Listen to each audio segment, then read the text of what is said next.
This month, we are discussing a book that I am really excited about. Now, obviously, I'm a book person, but I am excited about this book. It's called Sacred Rhythms by Ruth Haley Barton. If you have been a Christ follower for a long time, and that this book is worthy to read. If you are just at the beginning of the journey, this book is worthy to read.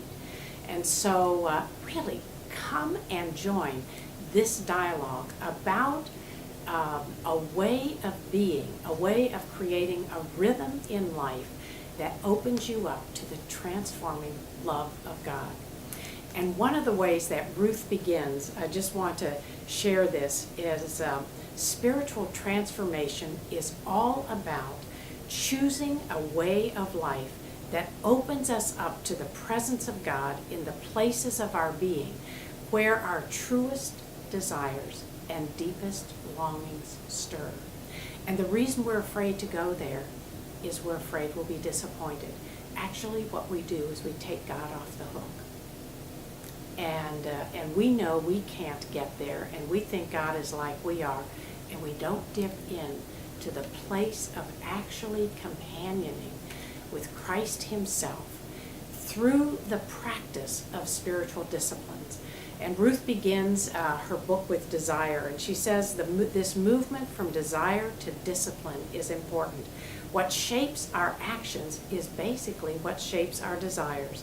Desires make us act, and when we act, what we do will either lead to a greater integration or disintegration of our personalities.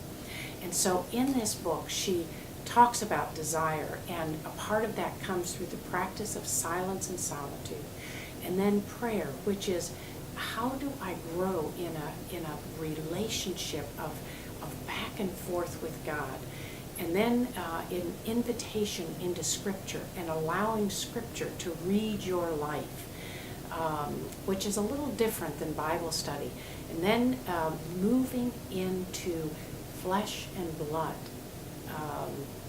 really spirituality, that until we bring our bodies to the table, we don't bring ourselves to the table. And that is really a fascinating kind of discussion and self-examination. And the use of a spiritual tool called the Enneagram, which she doesn't speak about a lot in this book, but she does in her Transforming Center. And I can just say to you, I've lived with this book for the last 10 years as a reader and as a part of the Transforming Center. So to be able to bring this discussion within the book club and within our map of life-giving rhythms about how is it that we create disciplines that will help us companion with Jesus and open us up again to that transforming love that invites our yes to him, to living a life of growing integration that is really so attractive to anyone who has the chance to meet us and will draw them to asking, how do you live this way? What is it that you have? Well, is that I've learned to practice a way of living that keeps me connected to the lover of my soul. That's a sacred rhythm. Come join us. We would be delighted to have new people, some of you who have been a part of it before, but just come.